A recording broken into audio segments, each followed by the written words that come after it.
आज तक आपने जितने चमचम खाए होंगे उन सबका स्वाद अब भूलने वाले हैं, क्योंकि मैं जो चमचम लेकर आई हूँ, एक बार आपने अगर इसे बना के खा लिया तो सबका स्वाद भूल जाएंगे। हेलो दोस्तों, मेरे चैनल में आप सभी का बहुत बहुत स्वागत है। इसे बनाने के लिए यहाँ मैंने ले लिया 2 लाल गाजर और इनको डालेंगे बड़े बड़े पीस में। मैंने काट लिया है, बढ़िया सा धो लिया और डालेंगे एक मिक्सी के जार में। 1 गिलास दूध ले लिया, आधा गिलास मैंने पहले डाल दिया और थोड़ा बचा उसको बाद में डालेंगे। गाजर को एकदम बारीक पीसेंगे, ध्यान रहे गाजर में टुकड़े नहीं होने चाहिए, एकदम बारीक पीस लेना है। अब एक कढ़ाई में 1 चम्मच भर के घी डाला है और उसमें डालेंगे 1 कटोरी सूजी। ग्राम में देखें तो ये 100 ग्राम सूजी है और गाजर आधा किलो लगभग है हमारी।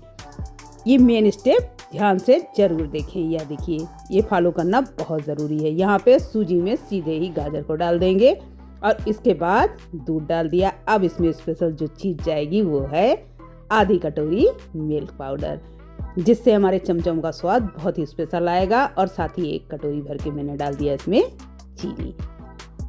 यहाँ पे आप स्वाद के हिसाब से चीनी कम थोड़ी ज़्यादा कर सकते हैं, पर 1 कटोरी में पर्याप्त बढ़िया मीठा चमचम बन के तैयार हो जाता है। ये देखिए एकदम झटपट से सूजी पूरा पानी ख़त्म कर देती है।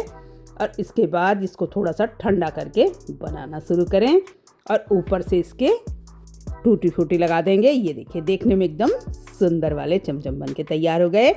अगर मेरी वीडियो पसंद आए तो लाइक शेयर सब्सक्राइब करें और साथ ही स्क्रीन में और भी वीडियो आ रहे हैं, उन्हें क्लिक करके एक बार ज़रूर देखें। थैंक यू दोस्तों।